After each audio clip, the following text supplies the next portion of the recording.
All right, go ahead. Go ahead, Carl. You got a cold open. I got the time. I'm ready, brother. Go ahead. What are you talking about? I got the cold open. What are you talking about? You just said don't make me clip in the audio. See, I recorded you, so I don't. Now I got you. Now you see how you fucked up. A No, paper I trail. don't. No, You I see? don't. No, no, no. I don't. No, I never said it was a cold open at all. I just said I had something to You present to the lie. class. You lie.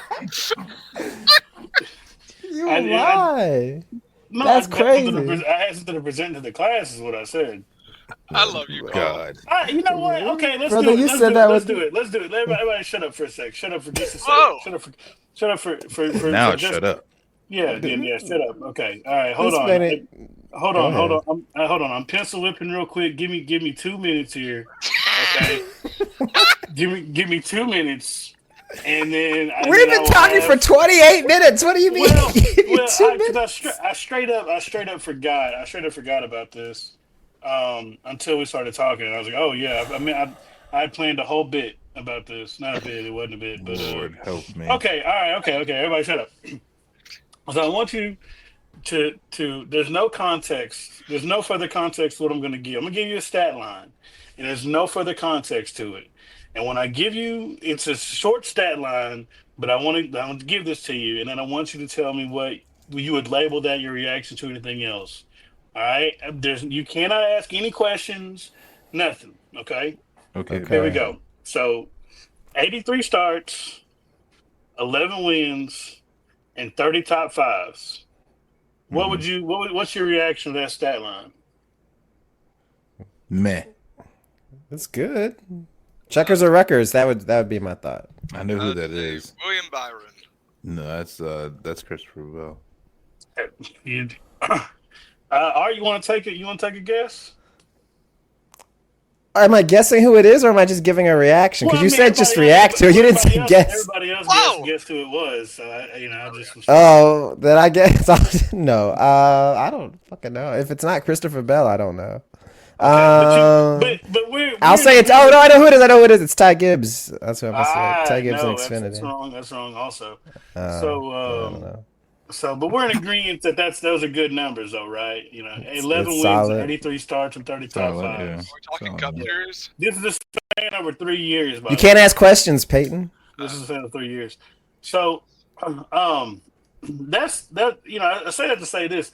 That's a Chase Briscoe stat line, and and just to give some context, to everybody, why I brought that up, because I've been fighting for my life against Art, who is bound and determined to give Chase Briscoe, who has been in SHR hell and is now in penalty hell, the same treatment as Alex Bowman, who Alex Bowman has been in Hendrick equipment since 2018. I mean, you can make an argument there. I mean, like I said, but Chase Briscoe is just now seeing the light of day, and I have to fight against this man every week. What do you have to say for yourself, Art? Because you just agreed that the numbers I said they were. right. I said, quote, that they're checkers or wreckers. That's were my exact words. Well, that's not okay. That's not. That's what my words. Well, that's not. But you agreed they were good, though. I mean, like I said, in according What to series you, is this? it doesn't matter. Yes, it It does. does. Oh, so I'm sorry. I- I'm sorry. I didn't realize I was looking at numbers of him going against the local plumber and the guy who was fucking plowing the fields. Like, Well, first of all, this is the Xfinity series, right? Because obviously he doesn't have 11 Cup wins. Okay, obviously, we know that. but Can we bring up Ryan Preece's modified record too? no, we can't. No, we Can can't. we bring up No. my spelling bee results from middle school since we're bringing up shit that don't No, matter no, now? It does matter, bro. It does. It does matter. It absolutely I'll tell you what. Since he's got such good Xfinity stats, send his ass back down to Xfinity and let him stay there. Then how about that? I just can't. Since he's get the over- Dale I just Senior of can't- Xfinity by your I just numbers. can't- I just can't get over your take on him because he had 2 good years with SHR, right? Like you could say that SHR was still capable of like winning races, like on merit, which is 21 and 22. 21 he was a rookie. 22 he won pretty early into the season, and then after that they was just out to lunch. So I don't know how you could really just call this guy mid, not good, or whatever the case may be. I mean, the Alex Bowman argument I can understand because okay, well, he's been there for almost 8 years now. I just love how I said that he is mid in the Cup Series, and you said let's look at him in Xfinity. Okay, that does not strengthen your argument. Because well, so you never said at all. You never said Cup when we had this conversation about in private. You never said. Oh my gosh, I didn't realize it was a legal filing. I had to dot every T across. Anyway, you know who has 12 wins and 65 starts Xfinity? Ty Gibbs, and you know what? He's struggling right now too. But I feel I have some hope in him.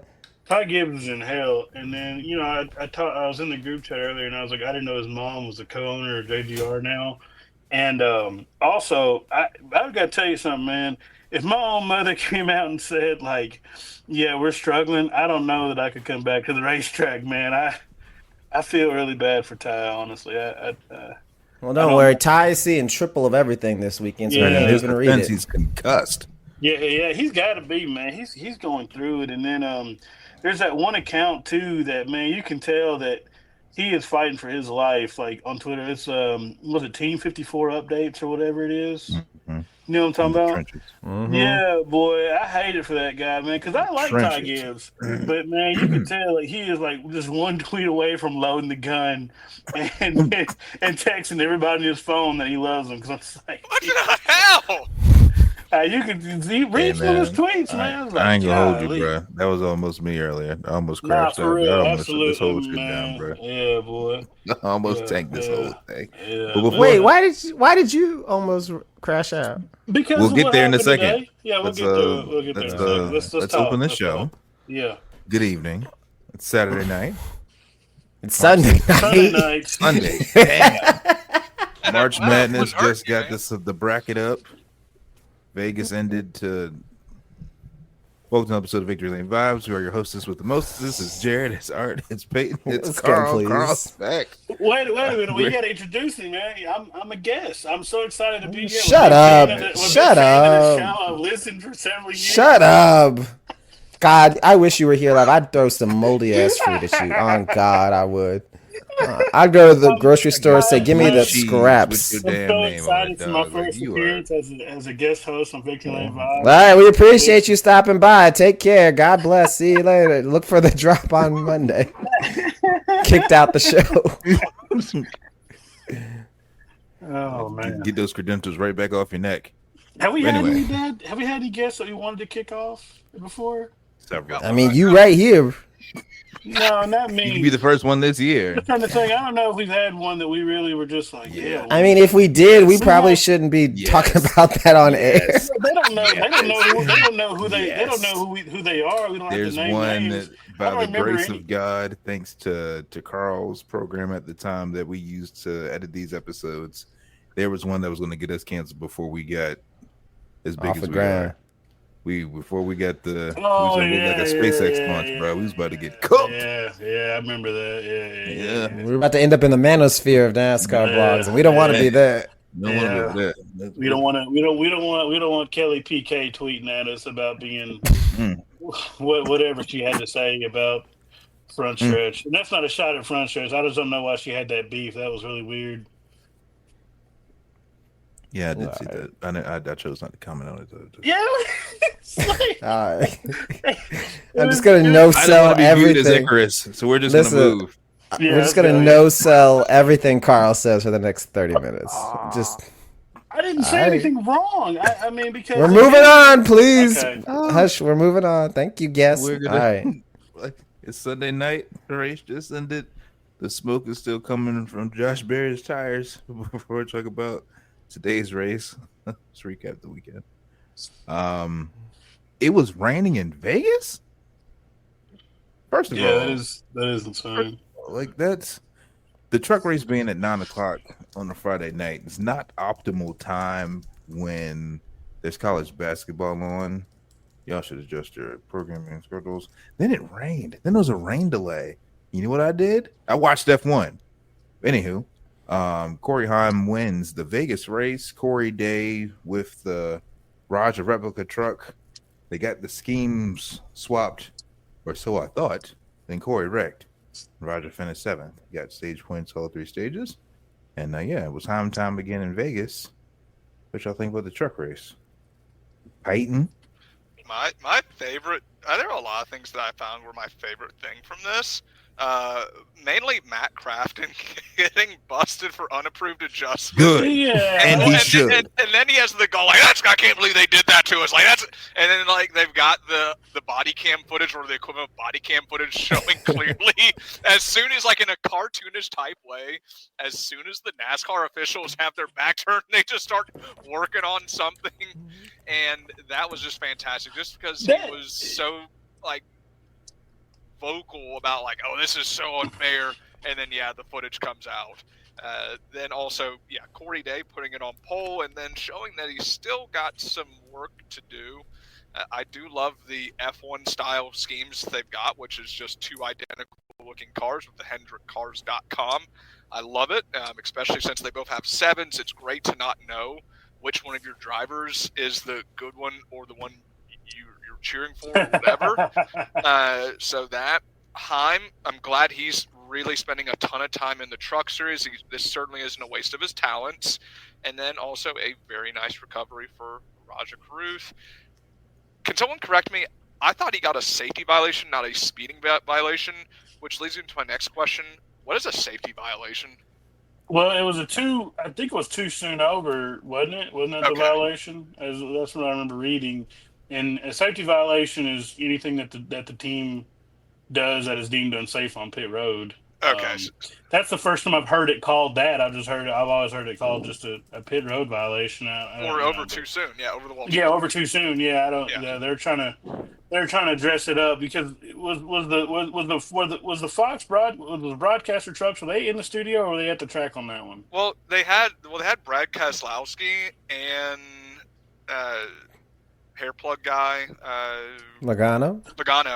Yes, in the there. So yes, I would assume that they were there on the scene for once. Yeah, it didn't sound like it though. Yeah, so it's still Fox. It's still Fox. They're still going to have terrible camera direction. Like the commentary booth is probably going to be looking at the ceiling instead of looking at the track.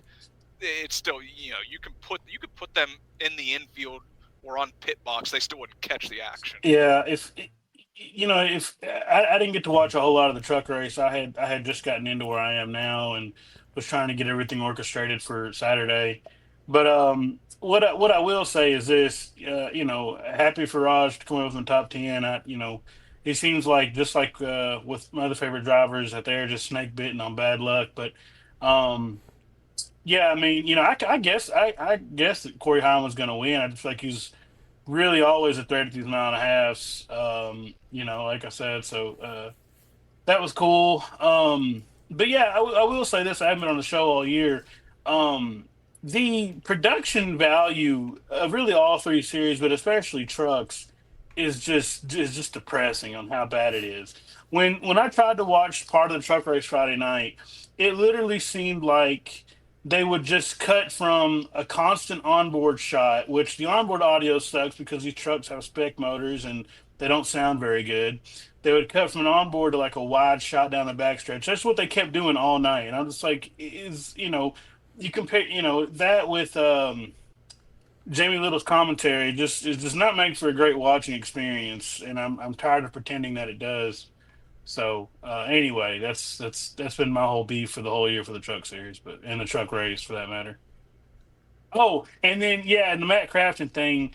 How could you not think they weren't going to catch you, bud? And then also, in this day and age of them having cameras everywhere, and what kind of like Wile E. Coyote, like a Roadrunner bullshit was that? You did it on pit road during a red flag, like officials are everywhere. We've all been to races during a rain delay. We all know that there's no more time where they're more prevalent on pit road looking at everything than during a rain delay for the officials. So I don't know. Maybe he's gonna post an iPhone notes rant with the song "Try That in a Small Town" like he did that time he punched Nick Sanchez. And try to, I don't know. Anyway, that was my whole take with the truck race. So there's that. The boy is soft. Art, questions, comments, concerns in regards to your thoughts on the Nash trucks. I'm just happy that Corey won. I did not watch this race. I'm not gonna sit up here and lie to you. You start a race at 9 o'clock on a Friday night. I ain't gonna be there, and then it immediately goes to rain delay. I'm still not gonna be there. When you finish at midnight, ain't no chance. I'm gonna tell you right now. There's no racing series on this planet that's gonna have me up at midnight watching it. So. Yeah, I missed it. So, but I'm happy for Corey. Sad Raj didn't win. I think he had a good run for a while, from what I saw, and I guess they faded in stage 3. But yeah, all right, it was a truck race.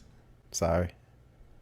No, it wasn't a back-to-back this go round. That's why I thought that they had they got the wraps wrong. I think Raj was supposed to have Corey's truck, but then he bended, so I guess all worked out. But yeah. We move to Homestead, where there's an equally late start time during the start of the NCAA National Men's Championship Tournament. Shameful. Moving on to yesterday, the Xfinity race at Vegas. I was kind of sad not seeing Riley out there to see if he could go back to back on him. But a good guy won through all of the stones that were thrown at him last week. Justin Allgaier wins the Xfinity race yesterday.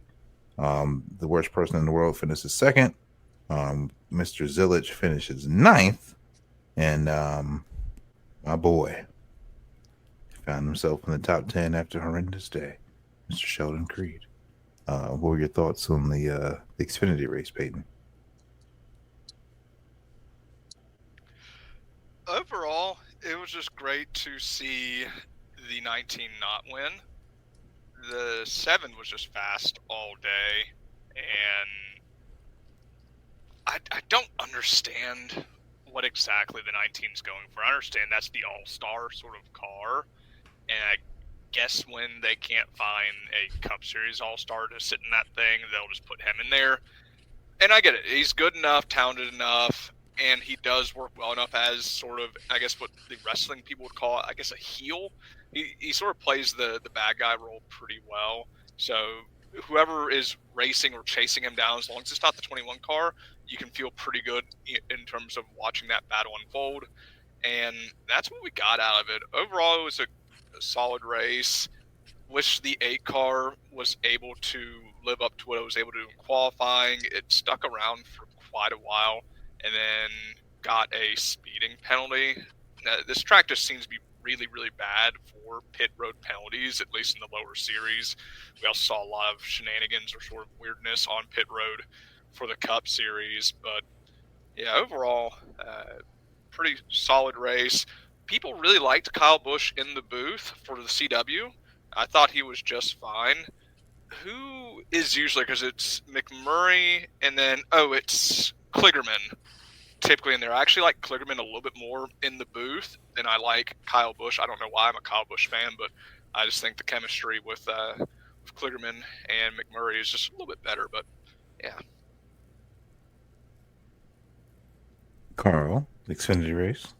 Yeah, real quick. You were talking about Riley going back to back. What do you mean there? Lord, are we still doing that? Yes. I'm sorry. Go ahead. No, explain it. No. Explain it, because people are listening who don't know what you're talking about. So go ahead, explain it. Tell us the joke. Saying, I don't know. You go back to back. He hasn't won a race yet. It's such a dumb bit. Anyway, at least you said it. It works better when I have the picture from the Coney interview with the guy that's just like, Anyway, I didn't get to watch a whole bunch of Xfinity race. I don't know what I was doing, but I was doing something. And yeah, happy for Justin. I was really hoping for Zilich there. Zilich, am I pronouncing that right? Yes. Yeah. Okay.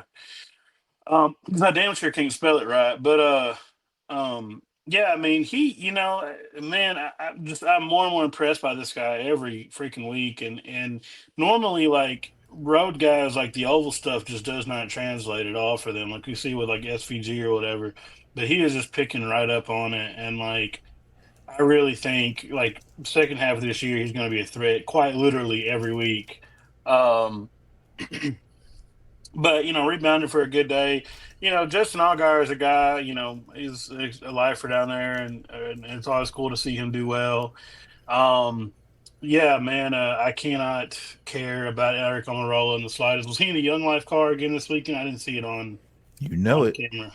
Oh yeah, yeah. It's so funny, man, about the Young Life thing because I don't know if you guys know if you've ever experienced Young Life or you know what that is or whatever the case may be. Um, but like in Arkansas, where I'm from, like we had Young Life, and like when I was in high school, and it was like quite literally the worst people you knew went to Young Life, but acted like it was like their salvation or whatever. And it's only fitting to sponsor Eric. So glad that he finished second or didn't win. And yeah, that's all I got to say about that. Very good. Well, Art said there's no racing series worth staying up late for. Most of us stayed up late for F1. You hear about the recap of Henry. Boy. I said what I said. I said what I said. I didn't stutter. I didn't mumble. I didn't misspeak. I mean, you missed a really good race. Though. It was cooking. It was a slow burn. It was a slow burn. It was good. Yeah, I nodded off, but then it got good when yeah. This race was great. I fell asleep. Not a great argument. It was 2 a.m. It started at like 12 midnight. Which proves my point that the racing is not worth staying up to midnight for. Somebody wrecked on the warm-up lap, which is the strangest thing. Then somebody else wrecked on the warm-up lap. Then they aborted the start. Then they pushed the start back 15 minutes. And then you proved my point. Then it rained. You proved my point. Thank you. Listen, man. Yeah, it was very good to watch. It was a cooker. I'm sure it was, but not at midnight. Arthur, if you like racing like we liked racing, you'd understand it. It's okay if you don't like it like we like it. I know where you live. That's fine. I just want to point that out. I know your address. I've looked at your house on Google Maps. I know what it looks like. Why do you immediately just go to threats? And I want you to also know I talked to the Knoxville surveyor. I got the schematics. I know the layout of the house. I got the floor plan. So just FYI. That won't help you, buddy. You know how things work in Tennessee. You're welcome anytime. Don't even need to knock. Don't need to knock. Just come on in. We'll get you signed up. I saw a guy open carry today at the Cracker Barrel, and I was like, man, you really got to love this part of Tennessee. Why didn't you say hi to me? Do you have to? No, because Knoxville, I was explaining to my girlfriend, Knoxville is just such a weird, like, anomaly of 20th century Southern rhetoric, but also, like, you take, like, Los Angeles liberals and you mix it together, and that's what Knoxville is. And so, like, it's just Peyton is right here. You don't have to talk about him like that. Wait, there's still some liberals left. Yeah, we'll get them taken. Well, hey, we're not a political show. I don't want to get there, but yeah, Peyton's made a lot of political comments on this show this year. It's only like week 5, but he's like 3 for 5. Knoxville is the only place I have ever come across a Tesla with a Confederate flag sticker on it. I swear to God. I'm not kidding either. Have you not seen the owner of the company? That number might grow in the company. Well, but this was in 2020 before, like, all that stuff was going on. But yeah, I was just like, okay, all right, I remember it very distinctly because I knew who was driving. I was like, okay, that's weird. Anyway, so if that wasn't enough. Yeah, listen here. I'm getting real sick and tired of you skipping over me or making me go last. Sir, Jared, you said, you know what? Art, what do you think about the Xfinity race? Anyway. Mm-hmm. I wanted to talk about the Xfinity. I did watch the Xfinity race. All right, go. Because it didn't start at fucking midnight. That's how I watched it. The series set a 3-minute timer. Go. I'm the editor. Don't you dare. I cut all your shit up right now. Hey, look. So yeah, there were a couple of highlights for me out of this race. Allgaier and Connor were my two that I was really rooting for. It's just a little disappointing to have him make that kind of a rookie mistake, right? I think he was speeding on pit road on the last pit stop, I want to say. It really sucks because I feel like they probably had the best car overall, right? He drove back up through the field under green and got a top 10, I think. So that's just a testament to how fast they were. Yeah, like Peyton mentioned, KB in the booth was a nice change of pace. I like him in the booth. I hope he does some more in the future. Hopefully in the near future. I'm tired of this Steel Cup anyway. Man, he should have retired with the M&Ms, brother. Like that should have been the swan song. Shut up. Oh, man. Were those 3 wins worth it anyway? Yeah, for real. A year ago I would have told you something, but today I agree with you because it's just Yeah.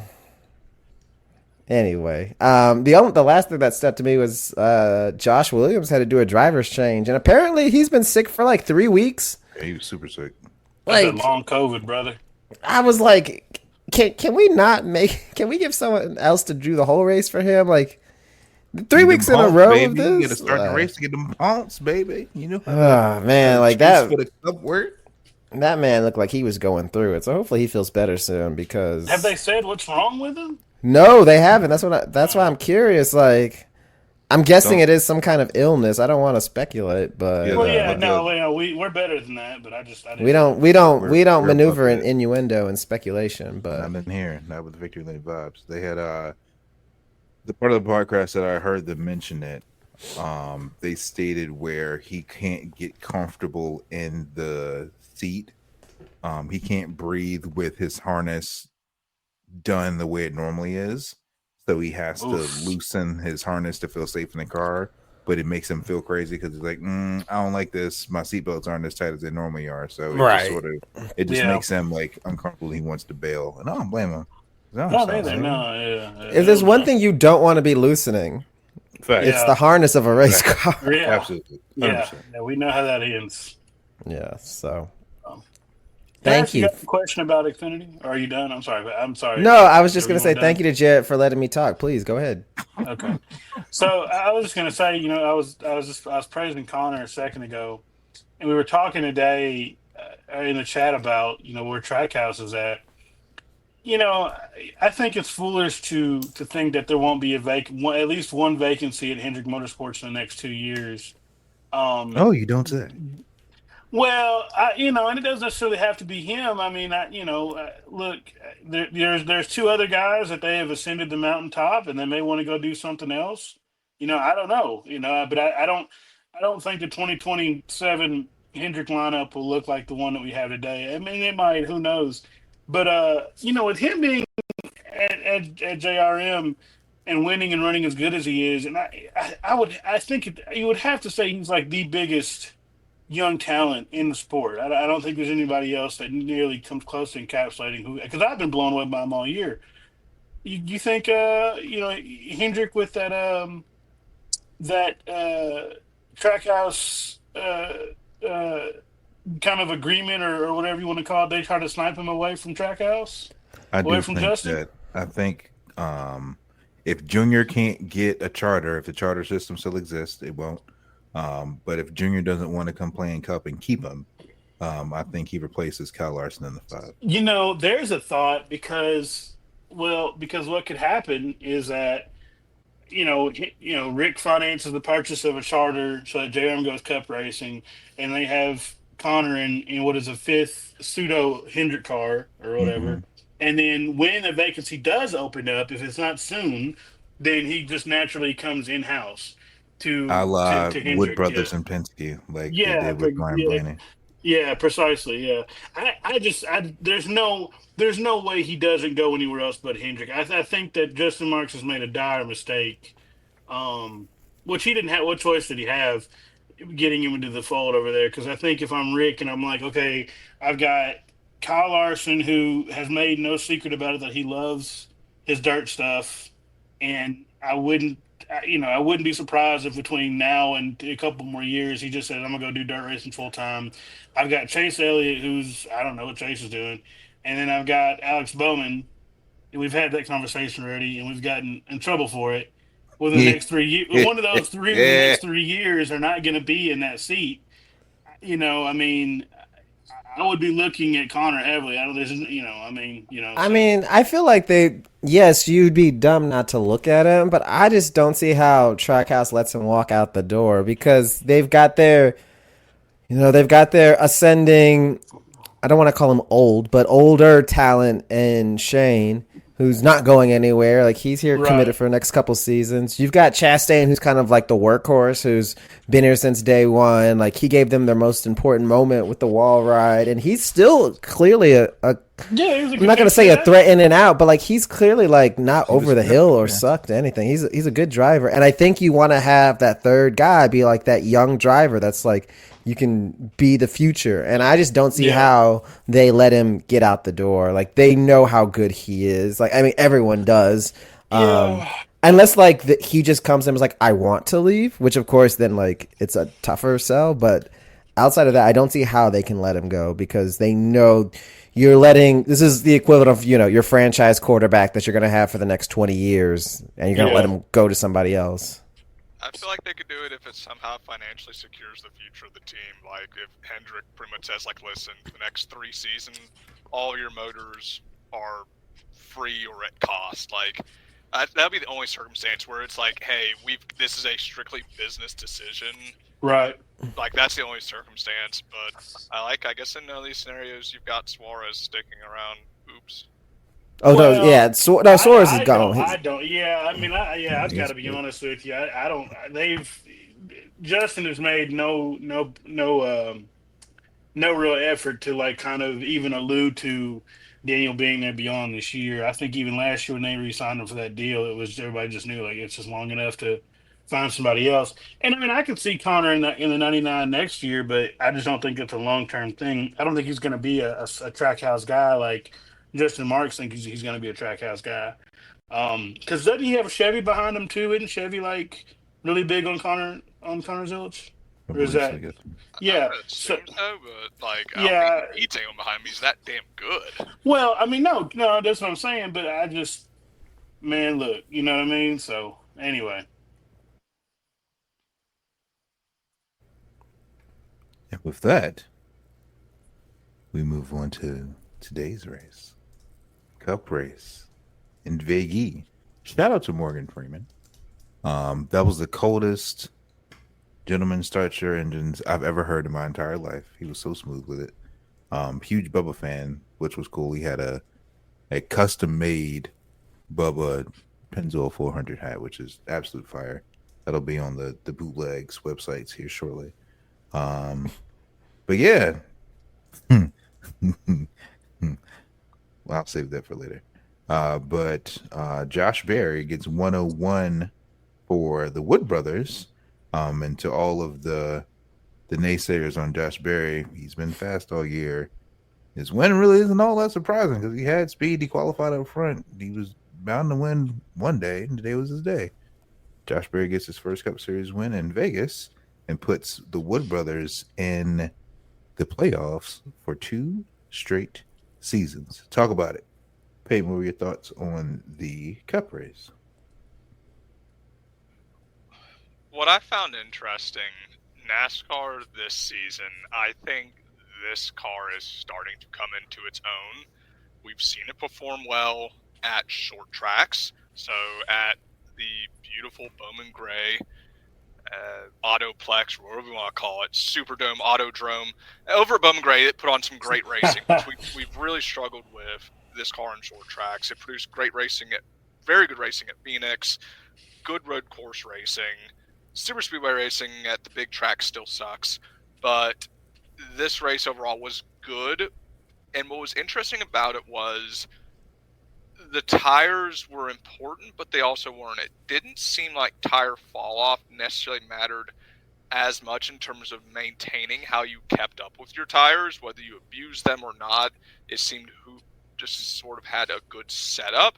So I thought that was a little bit interesting. But what was interesting, what dictated this race, was the choice of what do you put on your stop. 2 tires really actually seemed to be rather effective in terms of getting you track position, and you could actually reasonably keep it. And cautions were falling in the right times for these folks. And there are also a few folks who gambled with taking no tires.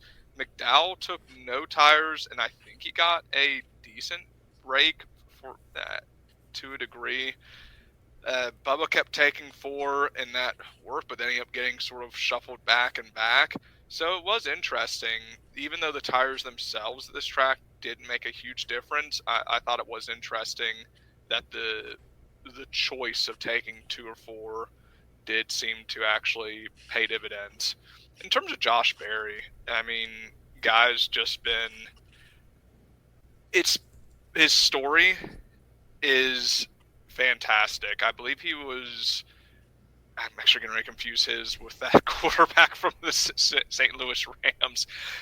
But essentially his career, he thought he had no real chance of making it to the top level. He was sort of content to be a really, really good sort of regional short track racer, and then to find himself on a pathway at a relatively later phase in his career or his racing sort of time span, to find himself on a track to make an entry into the Cup Series is just really fantastic, and I think something that everyone can appreciate. He seems like a nice enough guy. Also, a little bit biased, he is a Tennessee guy, so that does help. But it's just been fun to watch him grow or sort of get this great chance at this phase of his career, and showing that, yeah, he's performed well all season. Only other things that I'll mention from the race itself, tons of pit road issues. We saw the 54 have bad luck again, getting turned on pit road by Carson Hocevar. I love Hocevar on track, by the way. He is an absolute sociopath or psychopath. And who else? Kyle Busch lost a tire. The 19 lost a tire. The 20 saw himself losing a tire, said, I got a brilliant idea. Let's stop in my buddy's pit box. And they cinched it up, saved them a huge penalty.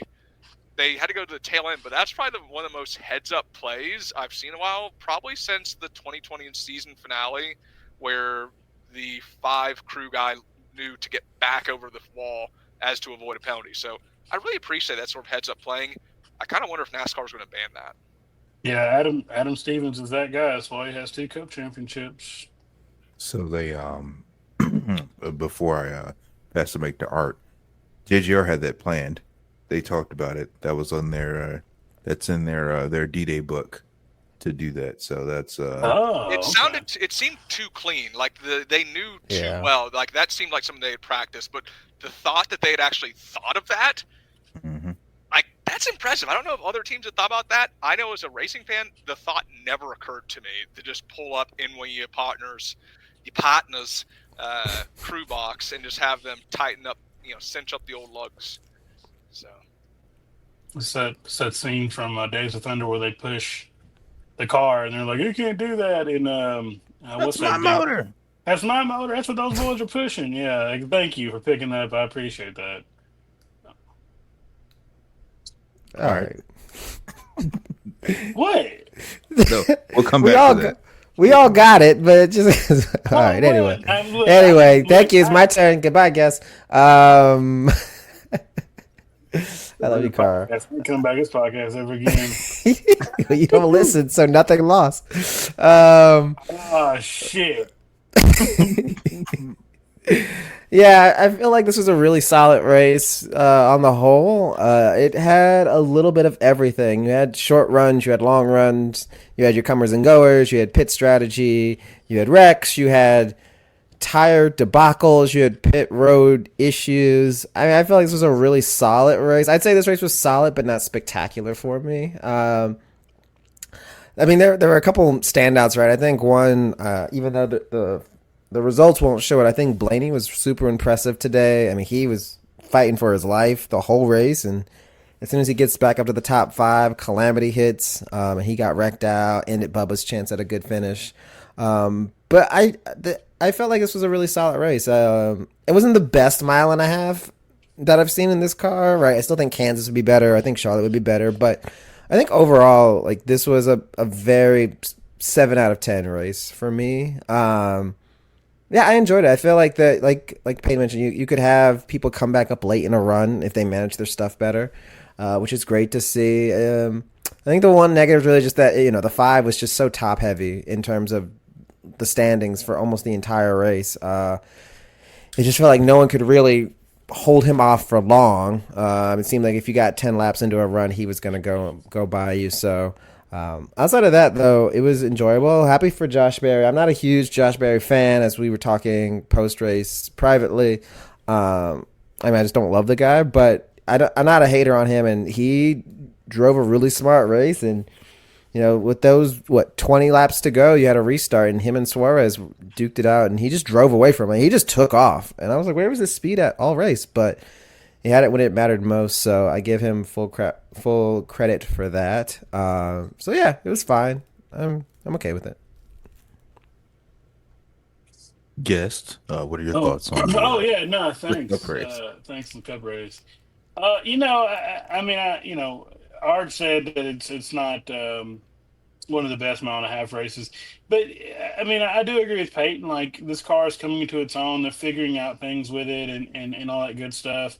I think this race was very characteristic of Vegas, but it is incredible how you can have all these tracks that are essentially the same in philosophy, but so much different. And Vegas has always been a, um, clean air is dominant sort of, the surface, you can make multiple tire options work and things like as far as like pit strategy and stuff like that work and all that good stuff. So I thought it was a great race. I thought that it felt like, the cars could follow a bit better than they usually could and really run with somebody. I'm super stoked for the Wood brothers, to get 101 and to kind of and to, get one, straight up like that. Last year that win was heavily criticized or whatever the case may be, but and for Josh Berry, I love I can't call myself like the world's biggest Josh Berry fan, but I'm a huge fan of the guy's story. I mean, to come from, basically, him and his dad, kind of did the whole iRacing thing, like I said, and they tried to go Legends racing with what little money they had, and they kind of just got lucky and were able to race at local levels, and they got picked up by Dale Jr. and and he had kind of, he said himself, he had kind of accepted that he was going to be, just a lifelong late models guy that made a living at it. And then he got a chance to, go back racing in the big show. And I remember when he won in Vegas a couple years ago, I mean, that was a huge deal. You don't really see, homegrown guys like that, winning any, I mean, really able to come up like that anymore. There was, a tweet this week that kind of blew up, and it was about like nepotism in NASCAR, which is irrelevant. It doesn't really matter, but it was just like um, Josh Berry is one of those guys that he has had to fight for it, a lot. And last year, it was just like, man, what is he gonna do? SHR is closing down. They're not running good. I hope that he gets it figured out, and he does. And so there was that, and they. I will say there were a lot of pit road issues today, which I thought was kind of weird. I don't know what it is about the way that pit road is set up, coming that leads to that. But it felt like it was an unusually high amount of um, speeding penalties. And one more thing, and I forget. Oh, Suarez. We were talking about Trackhouse a little bit ago. He the last few weeks, really this whole season, has really been driving like he's in a contract year and he knows it. And he's trying to make sure that, his he shows, his peacock feather, so to speak, to get picked up by somebody because it's I don't want to seem like a hater. It's not very typical for him to be there at the end and be like competing. Usually, if he's there at the end, it's kind of by luck or just kind of filtered out. But I mean, they were in contention all day long, so that was cool. I was happy about that, and I mean, the race had obviously had some downsides for me that we all, I think, feel the same way about. But besides that, super happy for Josh and just happy for a good race. It was worth watching, and yeah, I mean, I'm excited for Homestead next week. And with that, we'll move to 23-11 quarter. Ugh. God damn it. Man, Boy. shout out to the Air Force and their partnership with Bubba. I don't know. The bomber car might be, if you did a bracket style compilation of all the Air Force schemes that Bubba's run over the years, bomber got to be in the championship fight, bro. That car is cold. It's Bomber and Warthog. Those are. I knew you were gonna fucking say that. Yeah, Carl's not a fan of Warthog. Well, you know what? Carl ain't got good taste, so who cares? Kiss my ass. The lightning. What was that? You like that raggedy flying angels car? Is that the one you like? That thing No. sucks. I don't know what you're talking about on the Flying Angels car. I have no clue what that is. The Blue Angels one? Yeah, you like that raggedy. No, I shit, didn't like the Blue. What are you talking about the Blue Angels car? Which car is this you talking about? The one he had You when don't he even was with remember. Blue RPM. Angels is the Navy. Yeah, I took Blue Angels the Navy. When he was at RPM, the first couple of years they had that lightning deal with the Dayglow orange roof numbers that I thought was fantastic. It was very nice. It was very, very good. Warthog was great. I just really wanted it to be a one-off and not a whole time thing. I mean, it's okay, but it's just not my favorite. I know a lot of Any people love scheme that has rivets wins. I think okay, so That's let facts. Let me just say this because I think I don't like it because of oversaturation. Like I see it too much because Peyton will understand this, right? Like you two might not. When you sim race, Fuck me, I right? guess. No. Listen, I'm kidding. Go ahead. So when you sim race, Oh, when on you iRacing- sim race. Oh, No, listen. Real drivers like. Yeah, when you no. Listen. When you're on iRacing, especially on oval content, you see like 4 paint schemes that are great, but you see them so much you get tired of seeing them, right? Rainbow Warrior, DuPont Flames, the GM Goodwrench 3, and usually the Bud 8, and some variation of like a Marlboro scheme. You see them so much you don't ever want to see them again. It's the same thing in flight sims for me. Like I do, like I play flight sims like online, especially like this combat sim called DCS, and like everybody has some version of the ATN of the Warthog scheme on like a plane that isn't the Warthog, which is like the gray rivets with like the eyes and the teeth or whatever. And you just get tired of seeing it. So that's why I was like, I get tired of seeing Warthog in a race car. But it's fine. It's great. It serves its purpose. I certainly hope AO Racing doesn't go back on J-Ski and see that scheme and try to sue RPM or Athletics Motor Club now. I've got a question about 2311. Can I ask it here? Sure. You're supposed to be at that time for that. Did Riley get in a crash or was he just slow? I mean, what's the difference? I said the same That's thing out not loud nice. today. I was like, Riley, he was slow. I think his card had some handling issues like Bubba's did. I think he finished 18th. He finished 19th. He was the best finishing out of the 3. He was the best finisher of the 3. Yeah, he was. I looked at that at the end. Yeah. So. And the Sunny D. But just to get us back on track. What an abysmal fucking finish, man! Like Bubba had the race winning car. I'll say that till I'm purple in the fucking face. Bubba had the speed. Charles was making the adjustments. They were looking at the fucking throttle trace to see if they could figure out getting him through 3 and 4 so he can go and catch fucking Kyle Larson, not Carl Larson. That's how angry I am. And then on the damn restart, he gets fucking wrecked, bro. Like this is bullshit. Yeah.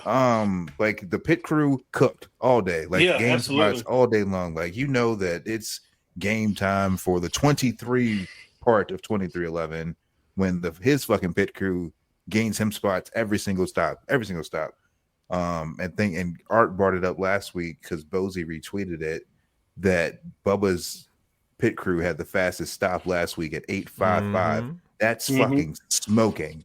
That's fast. That's really fucking fast. So I just hate it for Bubba, man. Charles was who takes blame for that wreck?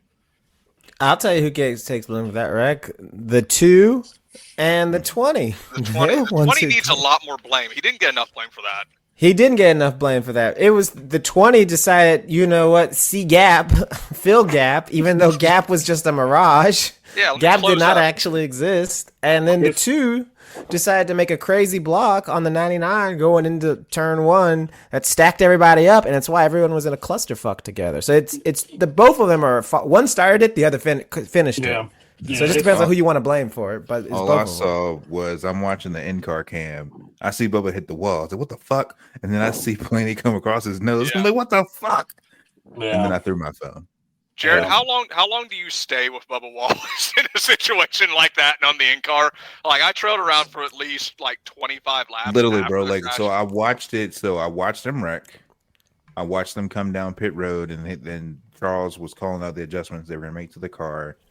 I stayed with him when they brought him back down pit road to top off the fuel tank and for them to make the chassis adjustment to help him. And then the following restart where he was cooking, like he kept cursed. with the field. Then he cursed. Yeah. Then he screamed, fuck. And I was like, oh shit, what I missed? Like, I thought I missed the beginning part of it. And then like you just see everybody else drive away. It's like, that's We what just happened. suck now. It's Yeah. just like Yeah. the car is completely gone. So he was just gutted, man. But I hate this. These days like today, like make me like I'm glad for Josh Berry, but what the fuck? Yeah. This was the fastest car he's had in a while, and it got progressively better. Like this was, he's finished P4 in the first two stages, and then finished the damn race 29th. Son of a bitch. Although I will say, before I let the next person speak, he did gain a spot in the playoffs, in the points rather. He's now 11th. Yeah. Stage points matters. Yeah. Thank you for saying that, because that's a large part of what I want to say. Well, yeah, you can say it, Doug. Oh, okay. Yeah, I mean, look, it's a bummer, and I've said it on the show before, and I've said it on Twitter a million times, especially when talking about Bubba. But it's just like, look, the numbers don't paint the entire picture, right? And so like days like today, when you go and you look it up, like it's a 29th place finish, but it's like, no, man, he had the pace. The team had the pace all day. They kept up with the adjustments, and Bubba was able to relay what he needed and able to do what he needed and figure out what he needed to do to run well.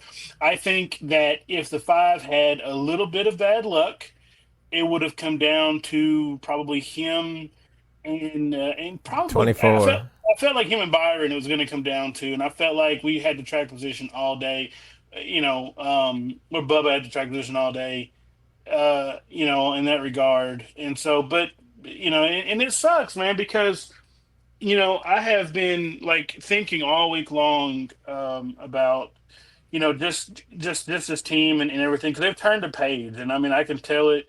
And Bubba's interactions on Twitter, and I know this is 2311 corner, and I'll get to the other two in a minute. On Twitter, his interviews, the pre-race segment he did with the little run deal, just the radio communications, how that team has just operated as a whole. They've turned a new page, and I'm sure a new crew chief has helped that out a lot. Not to disparage Booty Barker, because he served his role very well in getting them to this point, and they just had to make a change, and it's worked. And I think fatherhood has helped him out a lot, and I just think Bubba's realigned what's important. I used to worry about days like today, because I'm like, damn, I don't want him to carry this with him next week, because he's going to run worse. I don't think he is. I think that he'll go to Homestead next week and try to win that. But that is the biggest difference in the saving grace this year, is being able to call strategy and make adjustments to where they get stage points. And we're not just fast for it. They are not just fast for one stage of the race.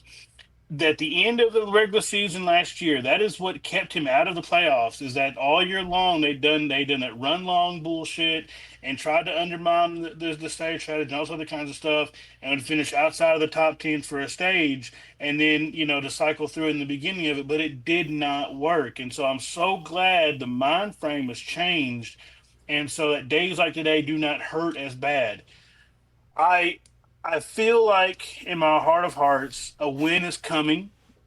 Last year, there were some points that I questioned it. I didn't really know, I mean, like I said, but I feel like there's just too much on the table this year, as long as they don't beat themselves. They did it once this year at Coda. Every other time, it's been something else outside of their control, right? So, they had the brakes issue last week at Phoenix. Coda was self-inflicted from the beginning. I forgot what the hell happened at Atlanta. I feel like nothing. I don't remember it. I don't know. Daytona just got shuffled out, but it stings. But I know there's going to be better days. I know it's not always going to rain. So um that's my takeaway for 2011. It looked like Tyler was going to win it there for a bit. They got killed on execution. They've come out of the box swinging this year. And I think Reddick is going to be probably the only other Toyota driver that can try to like hang on to Bell. I think Bell's like they're like the lead Toyota guy this year, and I think he's probably really the class of the field right now. And I think Tyler Reddick and William Byron are going to be the two guys that are going to try to pull him back down. But besides that, Riley Herbst was there. I'm glad that he got to go home. I'm glad that he's still swinging at the fences trying to get his first career win, and I hope that works out for him. And that's that. That's 2311 corner for me. So.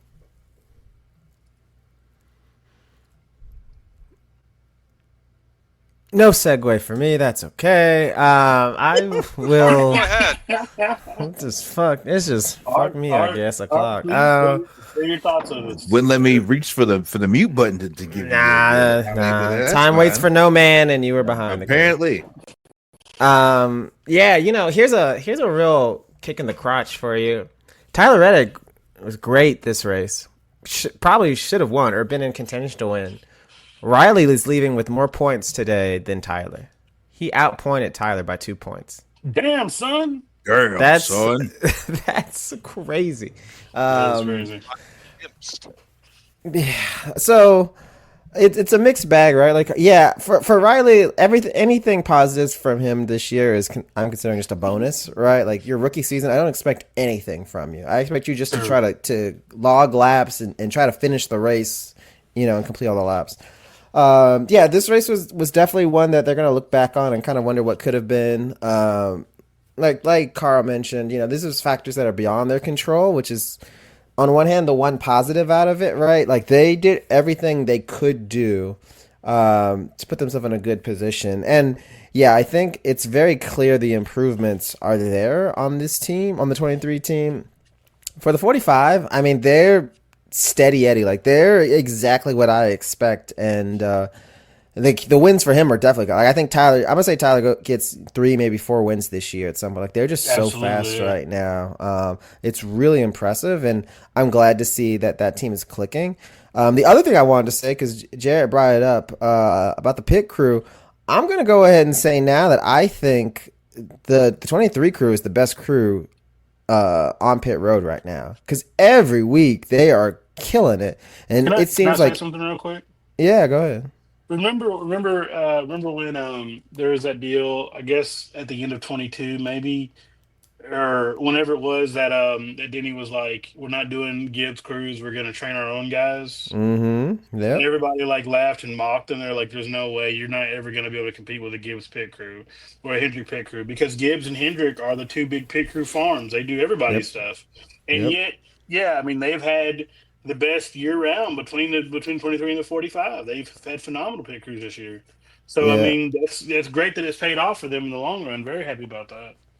Yeah, and it's funny. I just saw a story this week about there was some scout that was at Clemson for football players for the draft that's there for NASCAR trying to find talent. But yeah, I just feel like they're the best crew, because it seems like every stop they're coming out and gaining spots, and sometimes it's 2, but sometimes it's like 5, +4, +5 consistently. They are not losing spots on pit road. If they're losing spots, it's because someone went 2 tires, which I don't count that against them.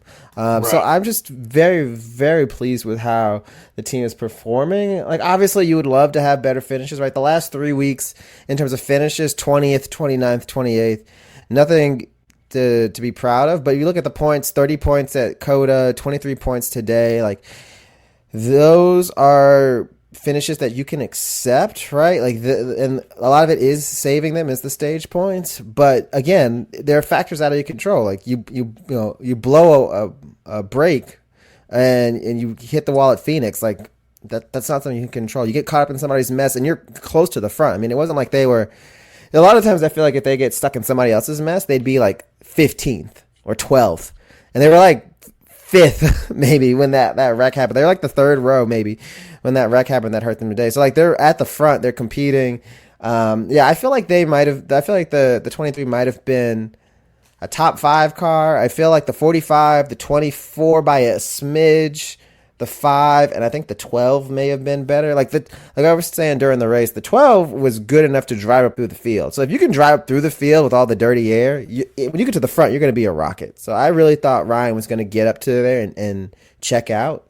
But that's just how racing is. But like I said, I'm really happy with the team's performance, even though the results don't show it necessarily. But look at Homestead. That's another race coming up that they could run really well at and get points and be in position for a good finish. I mean, the schedule really lines up well for them the next couple of weeks, right? They have Homestead, they got Martinsville, Darlington, Bristol, Talladega, Texas, Kansas, North Wilkesboro, where he ran well at for the All-Star race.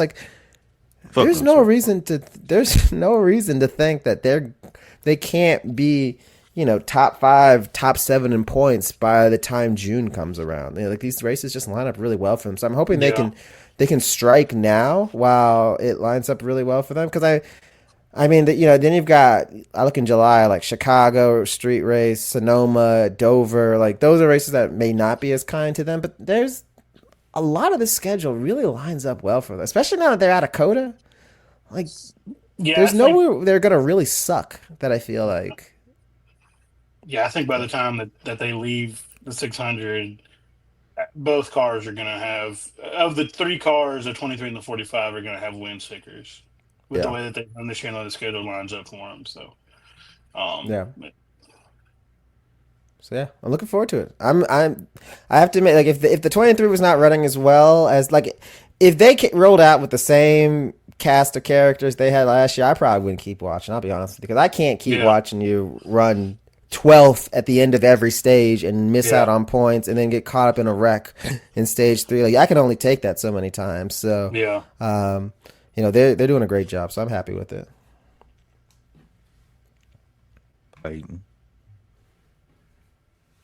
I am well known, hopefully, as being a Booty Barker supporter. I loved his demeanor on the radio.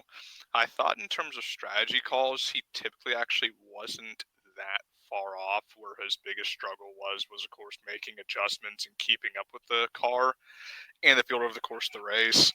I would say Charles has his feeling of confidence really does show. It seems like he is very car oriented as opposed to sort of driver coaching, but he still seems to convey that very well.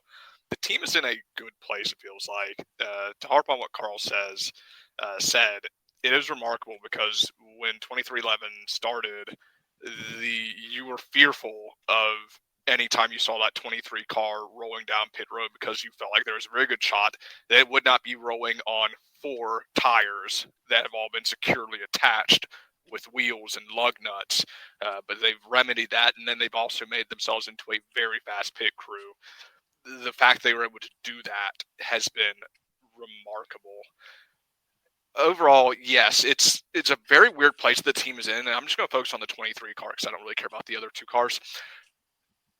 They're doing really well in points, and they've got 1 top 10 to show for it. So if you look at it from the outside in, if you haven't been watching closely, you would say they're not having a good season.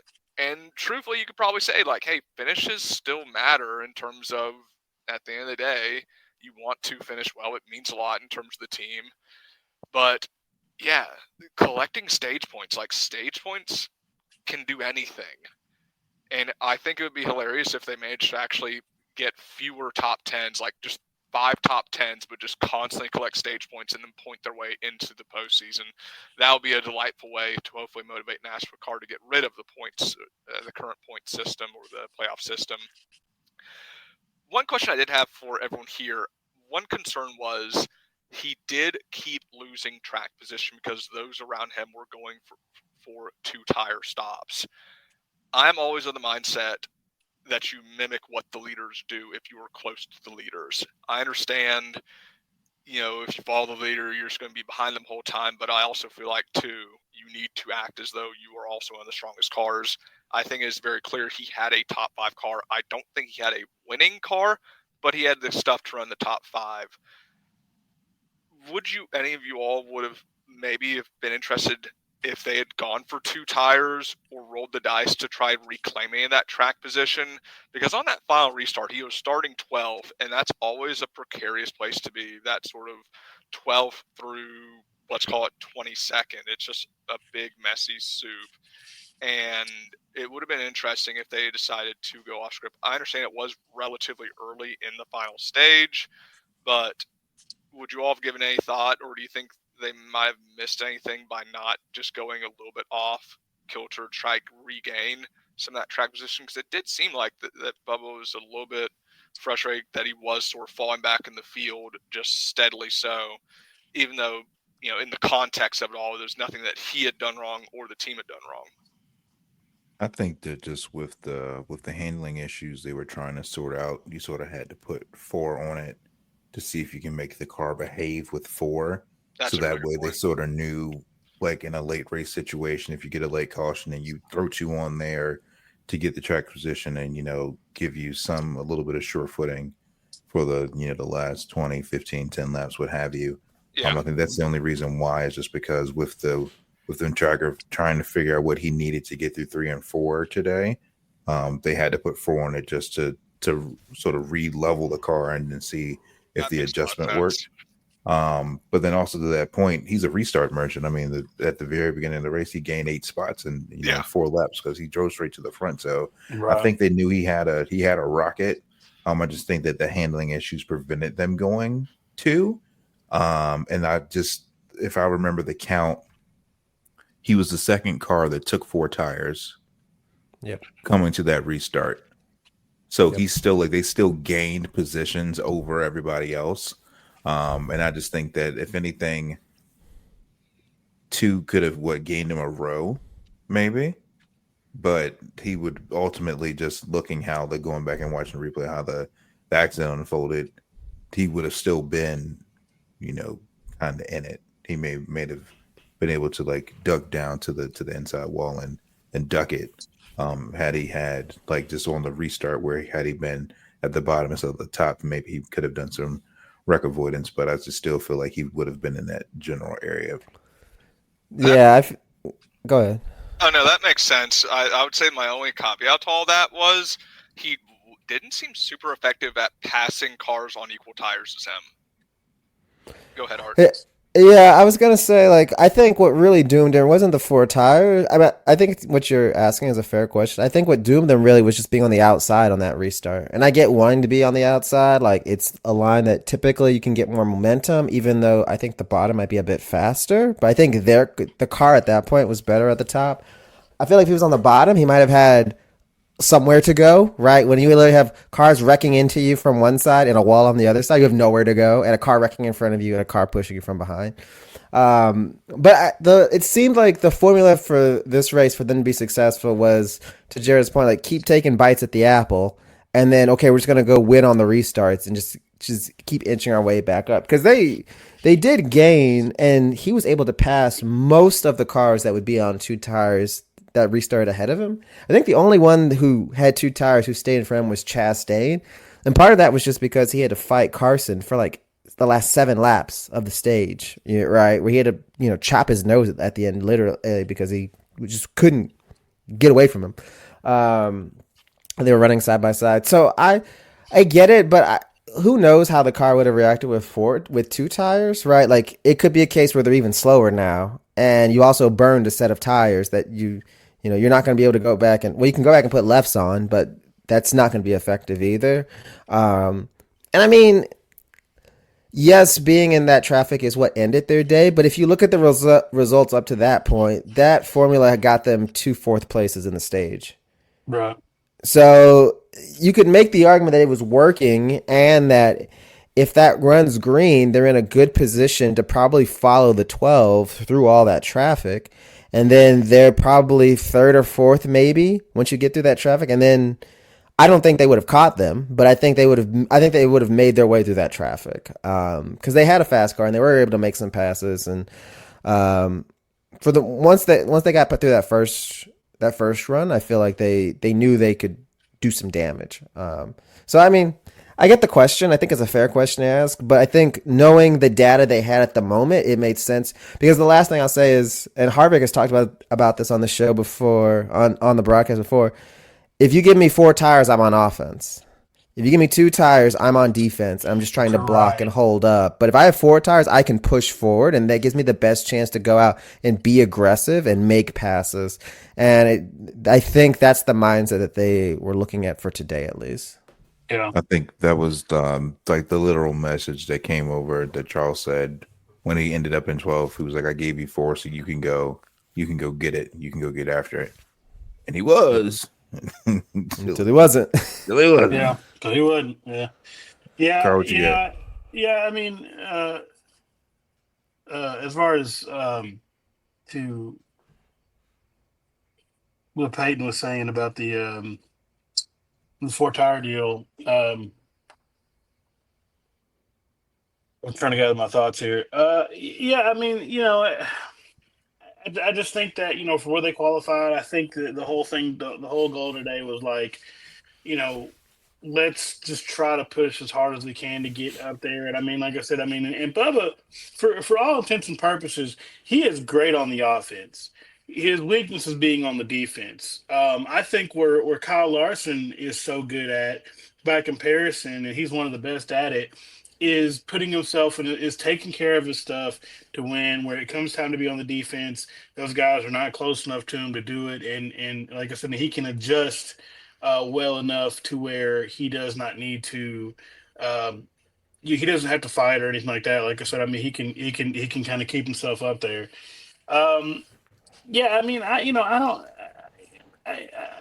know if it would have really made much of a difference. I don't. Um, I just think that they were in a better situation taking 4.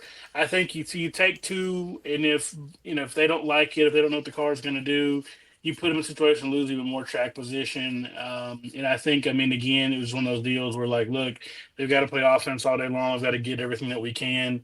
Um, and they're building a notebook. I mean, this is a new crew chief and driver pairing, and we just talked about what Booty used to do versus what we're doing now is different. And I just think that now that they know, but I don't think anybody knew going into this weekend that they had that new softer tire, if 2 tires was going to work as well as it did.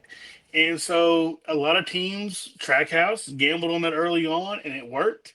But I think you can Monday morning crew chief it all you want to.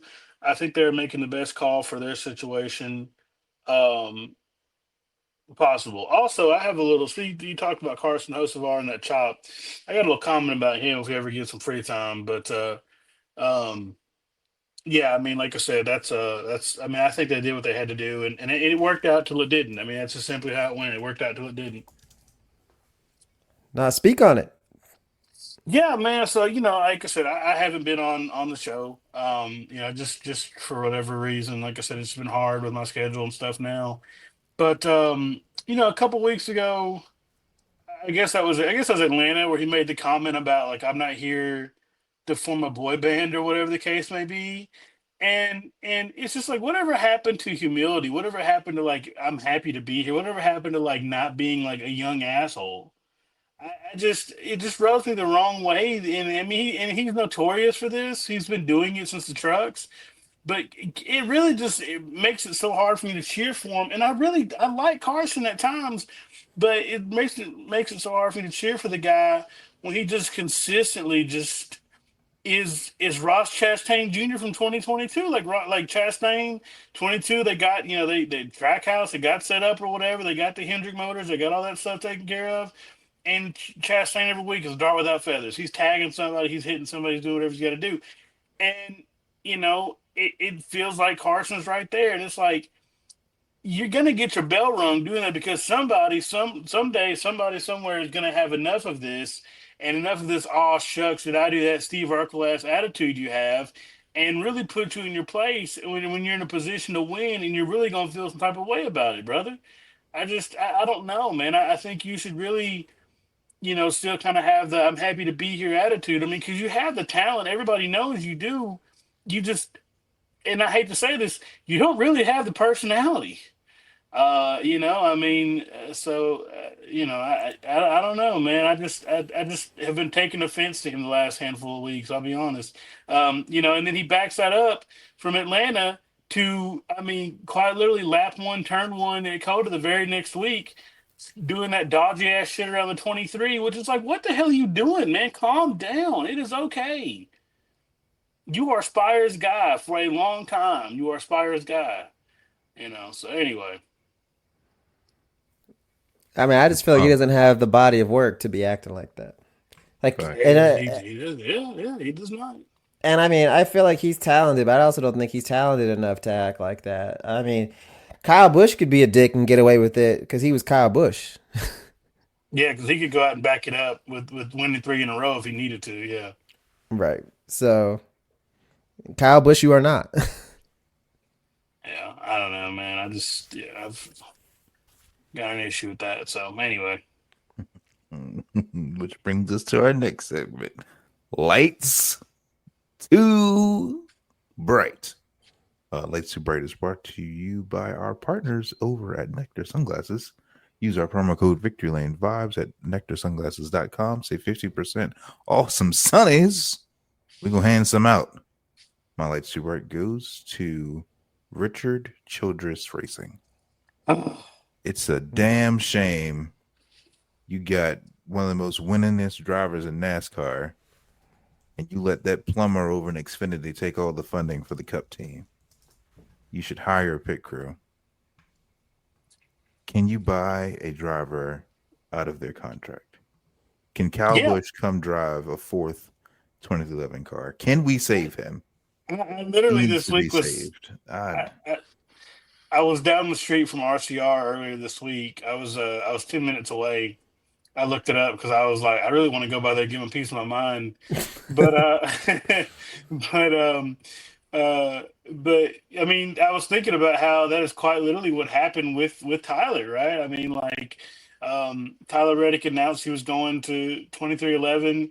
He still had a year of his contract. They then went and signed Kyle Busch, and they're like, all right, well, we're just gonna put Tyler in this third open car and just say to hell with it. And and Denny Hamlin and Michael Jordan made the hashtag boss call and got him out of that contract or whatever. So I mean, it can happen. I don't know if there's any seat that's going to open up in a wild, lovely world.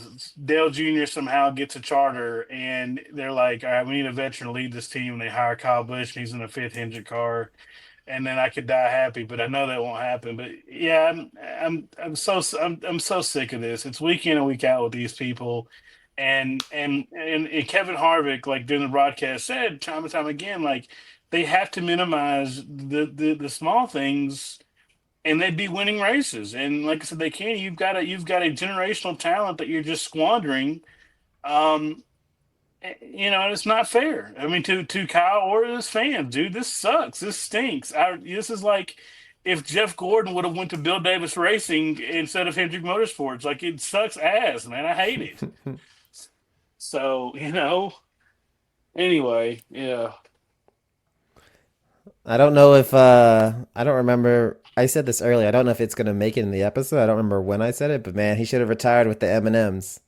They You should said have in this just. episode.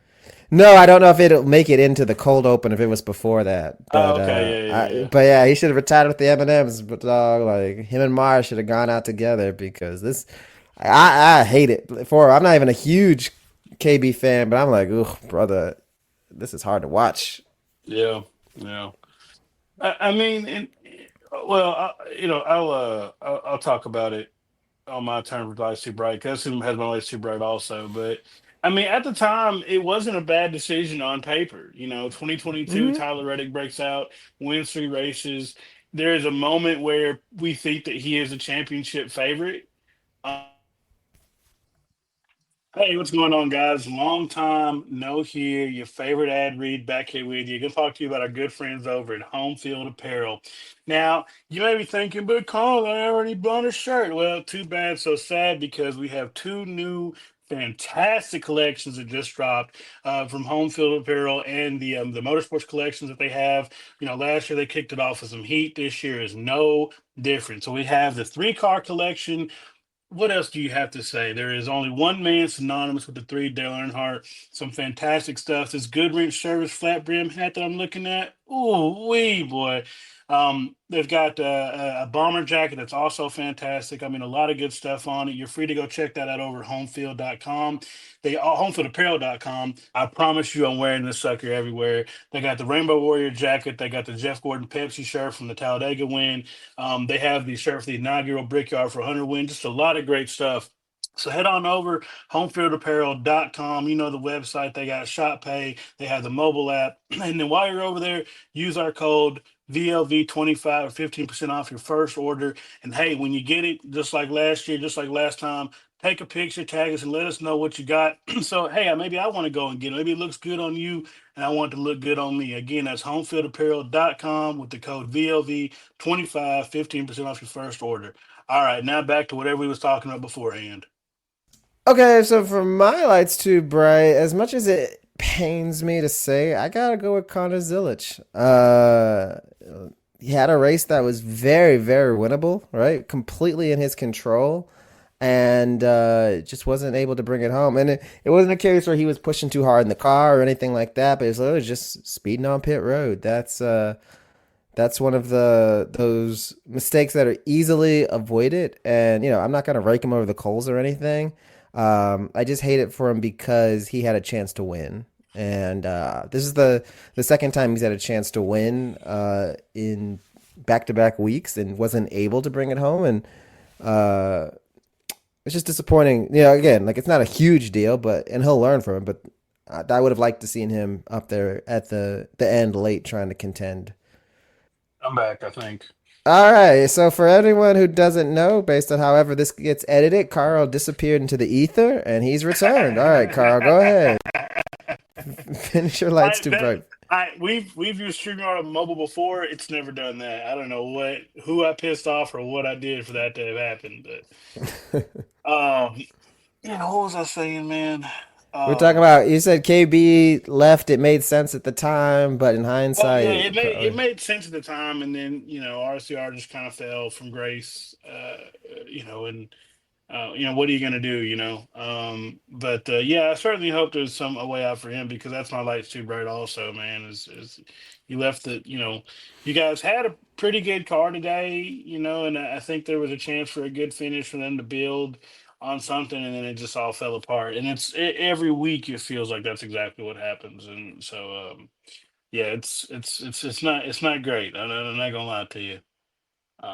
So that's all I had for it.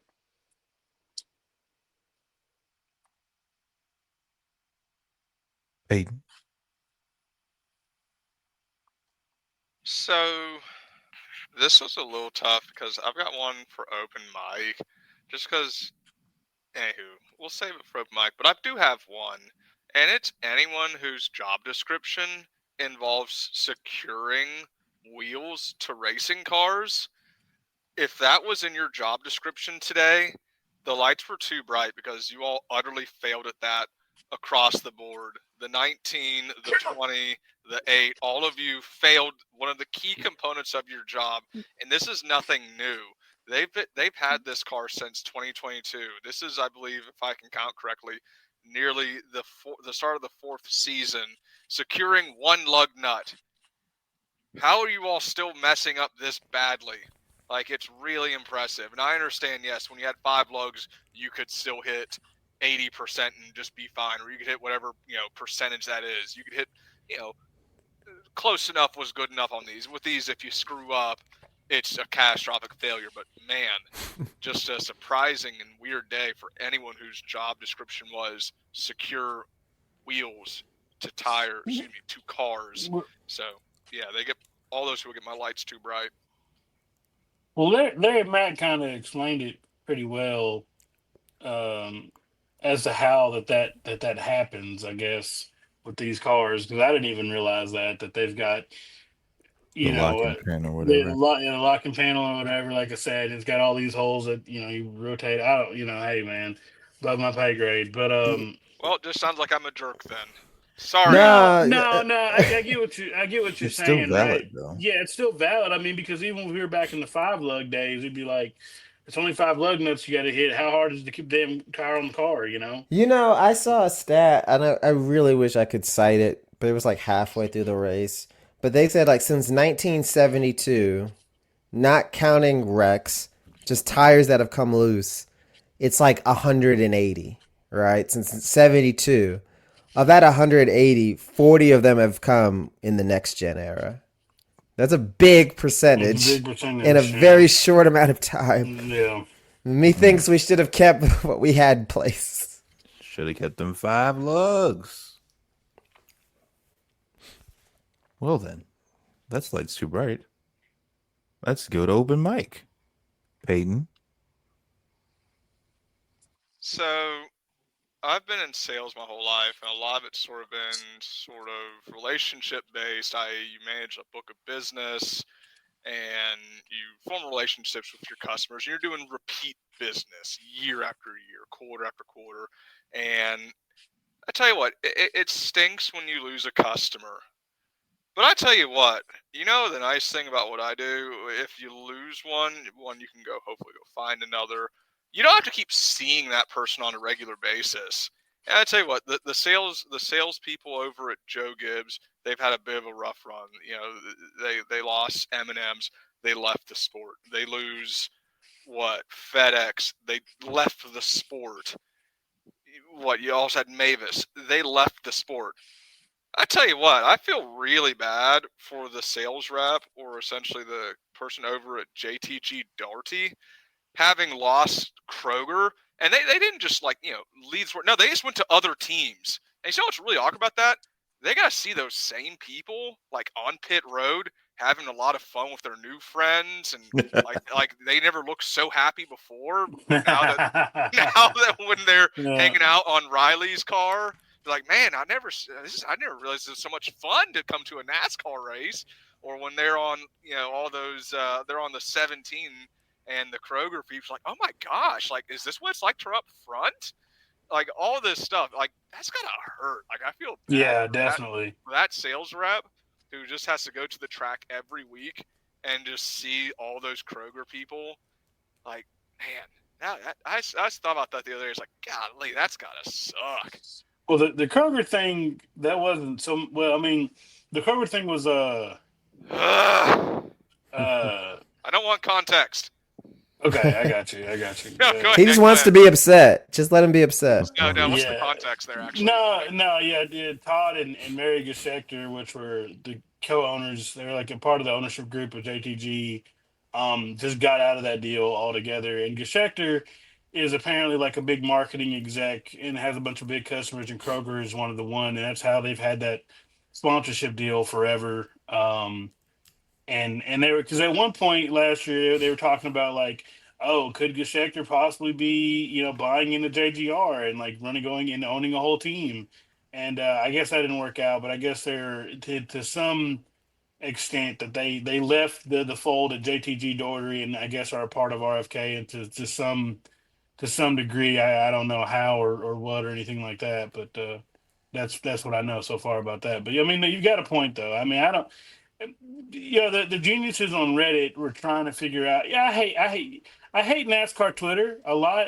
I hate NASCAR Reddit even worse, because NASCAR Reddit is just like a bunch of high schoolers that are just like, no, we're very smart because we have access to the internet and you guys don't. But anyway, and they were talking about does Gibbs have bad sponsorship practices? And I mean, What? yeah, it was a whole thread about that, because they were talking about Denny Hamlin, being there, and people in there were pretending that they knew what a B2B deal was and all this other kinds of stuff. And some of it was relatively valid, but not a whole bunch of it.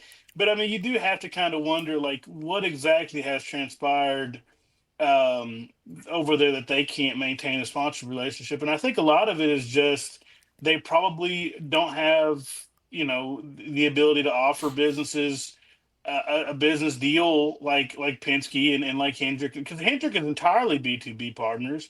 So is Penske. I didn't know this until the other day, but a big reason that like Menards has stayed on with Penske like after Paul it like kind of departed that whole deal, even though they're with Ryan Blaney, is because they're logistics partners. Like Penske, like a lot of Penske's trucking accounts do Menards deliveries or whatever. So I don't know. Yeah, I feel bad for JGR. I feel bad for Denny, and I do wonder if that's gonna play into him maybe having an early exit because I don't see Gibbs holding on to somebody that can't pay the bills for more than 1 year regardless of how many Daytona 500s you've won. But that, you know what? Same for Christopher Bell, man. They are in the trenches because you've got one driver that's aging, has his own Cup team, and doesn't have any real sponsors, so to speak of, and you don't know what to do about that. And you've got your grandson over there who was the hottest thing since sliced, the freshest thing since sliced bread, or whatever that saying is. I forgot. Uh, and he ain't doing so hot. He's had his bell rung or whatever. He's just kind of hanging out. And one of them is Briscoe, so we know that's damaged goods. You were waiting for that. Hey, man, cut pause. You're right. Keep going. I gotta say something real quick. Pause record. Cut the tape. Dead ass. No. And Briscoe, yeah, that group or whatever. I mean, just cannot seem to show up to the track with either a legal car or not have a pit road penalty or whatever they have going on over there, man. That is ridiculous. So yeah, I do feel bad for Coach, man. He's kind of in a rough spot so far this year. Hopefully they get it figured out though, but we'll see. Meh. Yeah. You reap what you sow. That's what you get for running a counterfeit Columbia scheme. You bum. What are you talking about on Briscoe's car? Oh yeah, the fish scales. Yeah, that was kind of weird. Bum. Yeah, that was a little weird. Bum. I don't really have anything this week. I won't choose violence. I don't think I have anything either really to complain about. Well, Even though I ain't been here in a while. You better get your licks in now while you can. It's about to be another full crop cycle before you come back through, so you might as well. I need you to understand something, Art. As soon as I need you to understand something, Art. We're getting as soon as they pull up the wheat, we're getting into the summer here. I know the tobacco. And let me explain this to you.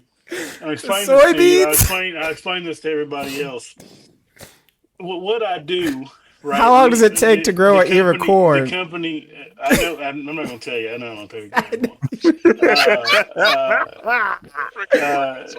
But yeah, exactly. That's like our third biggest agriculture export is corn. But I know you know. Yeah. Anyway, so what I do for a living, right, requires me to work inside of this trailer that is covered with this. It's got a rib cage on it, and it's got a tarp that's made out of, I don't know what. It's very, very flexible but thick and very heavy black hot material. Mm-hmm. And so when it's hot outside, it's about 20 degrees hotter inside that trailer. Well, a lot of these places you go to, especially steel mills, are very safety minded. So when you're working on the trailer to secure freight, you have to have the trailer closed. You can't work on it open, so there's no breeze. So, literally, if it's 90 degrees outside, it's like 110 degrees inside the trailer. I say that to say this. When I'm inside there, like sweating my ass off, and every other sentence is, I swear to God, I'm going to fucking quit. That is my punishment for wanting to be funny in English class for 4 years straight. And that's why I have the job that I have now. I don't need to come on here and get it from you too. All right. I'm sir. I am whatever that mythology story about the guy that had to hold up Earth or whatever forever because he was a dickhead. That is my job. All right. That is what I have to deal with this all the time now. So I don't need to get it from you too. I want to be here. I miss it. I can't be here. So we just have to remember the good times, okay? Remember the good times. Remember all the failed ad reads, all the failed ad reads we had, all the times I had to correct Monte on something, all the times I went in and post and put in something that I thought was funny that nobody got the reference. I'll tell you what. Hey, I'll tell you what. Listen, for old time's sake, we're gonna let you go ahead and get the ad read this week. Go ahead, take it, Out boss of your man. fucking mind. Go ahead, you got it. Do we have an ad read due? Yes, Is it yes. Go ahead, you got it. And that, Is it home ladies and field? gentlemen, is this week's episode. This will be out to you shortly. Stay tuned to our social media pages for the details on our upcoming live episode on Wednesday evening. But until the next time we see you, be safe. Have a good week. Fuck it, we'll do it live. Literally. Sorry, yeah. I might be there for that too if this truck.